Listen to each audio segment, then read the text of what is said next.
Hi guys, welcome back again to another sewing tutorial on Joanne's Fashion View. If you're stopping for the first time guys, you're welcome to the channel. In today's video we'll be learning how to make a built-up neckline with a one-sided pleated shoulder. If this is what you're interested in learning, please guys watch the video to the end, like, share, and most importantly subscribe. So let's get right into the tutorial. Okay guys, the first thing to do is to establish your guidelines. So on the pattern I came down by 2 inches. Okay, this is simply because of the built up collar we'll be doing. So you come down by 2 inches or probably 1.75 depending on the length of your pattern paper. So after establishing the guideline, I simply went ahead to divide that line into 2 equal parts. Okay, so this is a full basic bodice. So I'll simply take my neck width measurement. The neck width I'm working with is 4.75, so I'm going to be marking 4.75 on both sides, and I'll also go ahead and place my shoulder measurement, which is 7.5 on both sides as well. I'll simply take my shoulder slope, which is coming down by 1 inch, and linking it to the neck width on both sides, and then I'll go ahead and link it up as you can see me doing. From that point, I'll go ahead and take my armhole measurement, which is your round bust circumference divided by 6 plus 1.5. So for me, I have 8.5. So go ahead and do the same for your own pattern. After placing your armhole measurement, you go ahead and create your chest line using your bust circumference. Okay, so I'm going to be marking the midpoint of this armhole, the midpoint, which is 8.5 divided by 2. So from that point I went in by half an inch, and then I'm going to be marking the quarter of my bust circumference to help me create my armhole curve on the pattern. So whatsoever you do on one side, go ahead and do the same for the other side. Okay, so for one side I'm taking my vertical measurement, which is the bust line, the under bust, the waists, and the full length. No, sorry, I'll take it again: the bust, the waists, and the hip measurement, simply because we're not contouring, so I won't be using the under bust. So what I'll simply do is to mark my half bust span, which is nipple to nipple measurement on the pattern. So use your measuring tape and take a measurement from one nipple to the other and divide it by 2. So it's also tagged or named as your half bust span. So whatever measurements you place on one side of your pattern, please do well to also draft it on the other side. This also includes the armhole. Okay, so I've already explained how the armhole is drafted on one side using the quarter of your bust circumference. So that's exactly what I did for the other side as well. So I'll go ahead and take my body measurement, which is the horizontal measurement, the quarter of your bust on your chest line, and that also inclusive on your bust line, the quarter of your waist plus your dart intake, and then the quarter of your hip as well. Okay, so for the front pattern, okay, so I'm going to be taking, I also added 1.5 inches seam allowance on the pattern. Okay, so to create our built up neckline, on the neck width I went in by 1 inch from the neck width, and then I also went upwards by 1 inch, and then I'll go ahead and draft this curve. So looking at the tutorial is self-explanatory, so I don't want to take so much time drafting the pattern. On the neck width you go in by 1 inch and then go upwards by 1 inch from that point, and then create that slope on the neckline to give you that built up neckline, as you can see. So I simply went ahead to divide my pattern to do the slash and spread. Just divide the pattern from the waist and then create like 3 dots, or shear the shoulder measurement into 3. Ensure that it doesn't get into the built up neckline, and then link it to the bust point, and also on the chest line, the bust line below the chest. So I'm going to be cutting it open. As you can see, I'll slash it open, I also slash the other side, linking it to the bust line below the chest line. I'll go ahead and close up the waist darts on both sides. Okay, so I'm going to be using my measuring tape to do this. I'll close up the waist dart. So by closing up the waist dart, I'm transferring this dart to the slash and spread on this area, on that line, linking it to the shoulder.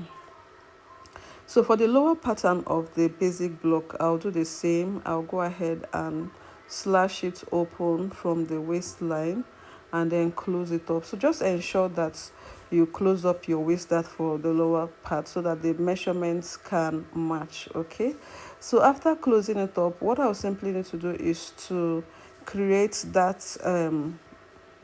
asymmetric line on the lower part.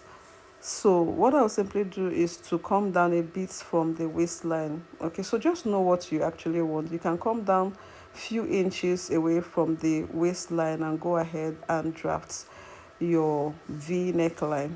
Okay, the asymmetric neckline, this asymmetric waistline on the pattern. So at this point, even the asymmetric, I still redrafted it again. So what I'll simply do here is to straighten up the waistline. After closing the dart, you will notice that the lines are no longer straight. So there will be need for you to straighten up this line so that you can close up, you can merge the pattern again to form your basic block. Okay, if I don't straighten up the line, I will not be able to join them together. So if you notice that the patterns are not relaxed, so at some point, not on the camera, I still redrafted that pattern to ensure that I create a straight line, and then I went ahead to use my masking tape to secure it. Okay, so this is it for the front pattern. We'll simply go over to the back pattern. So guys, for the back pattern, I didn't want to waste so much time drafting a simple basic block for the back pattern. There are tons of tutorials on the internet that would explain that. So this is a simple basic block for the back pattern.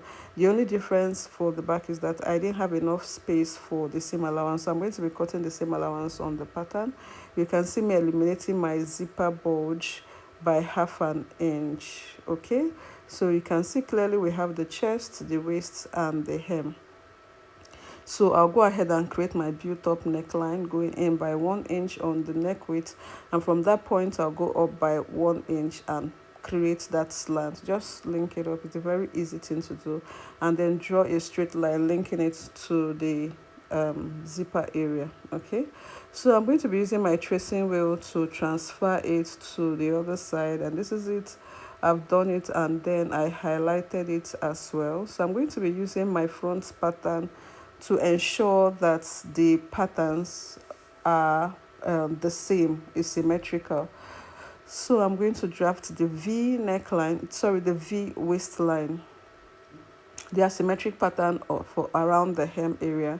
I'm going to use my front pattern to draft it so that when I'm joining the front and the back pattern, everything will relax properly. You won't start having some sort of irregularities on the pattern. Okay, it could be a bit frustrating when your front pattern is not merging with the back pattern. So when you take out the zip allowance, you will notice that there will be need for you to also add your seam allowance for the back. So I went ahead to place my front pattern on my fabric, and then I secured it with my pins. These pins are very important so that you can understand exactly what you're doing.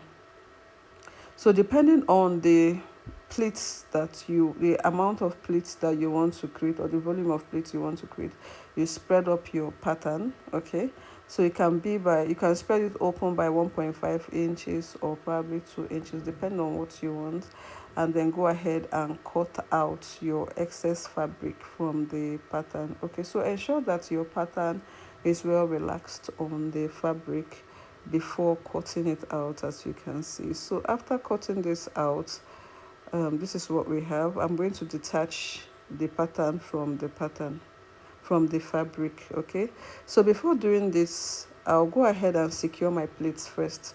So this is me securing the pleats, or you can notch and then use your back pattern as a guide, but I would advise that you secure your pleats from the front pattern, or you can also use your back pattern after notching where your spread is.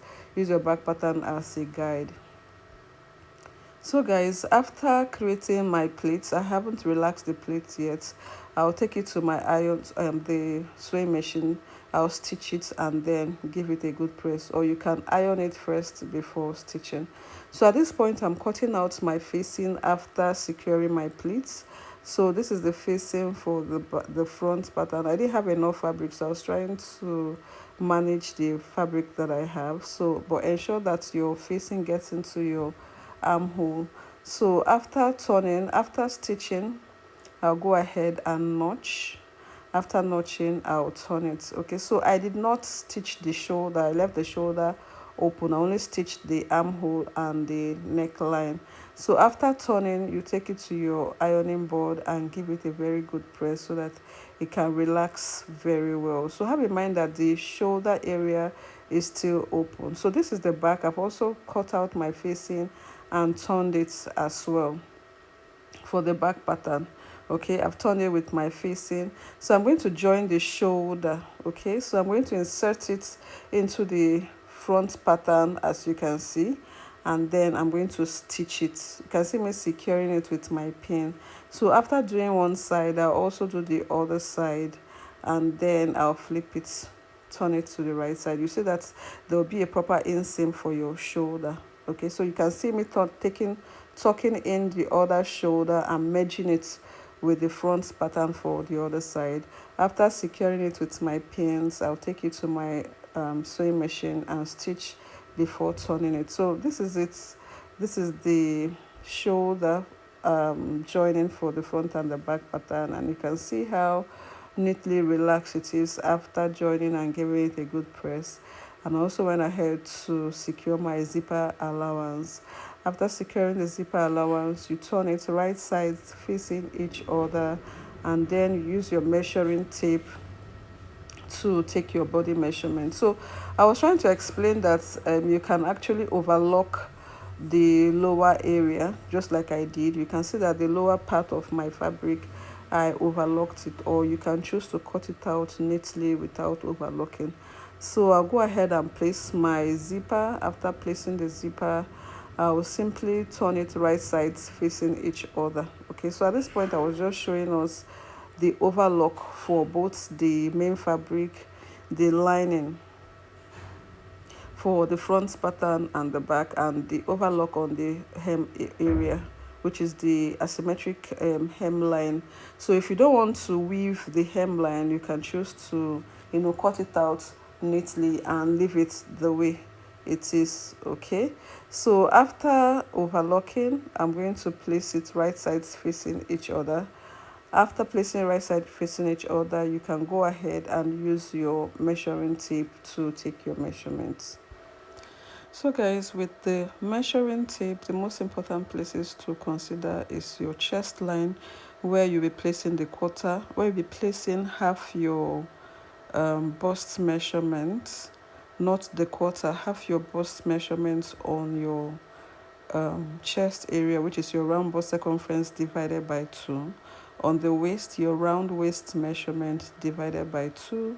And then on the hem area, your hip measurement, your round hip divided by 2. So I'll take it to my sewing machine and do the finishing, and then I'll bring it back for us to see. Okay guys, if you have watched to this point, thank you so much for sticking with us till the end. Don't forget to like, share, subscribe. We also have other engaging tutorials on the channel. Please do well to check it out. We love you guys and we appreciate your support. God bless you all for all you do. See you in my next video.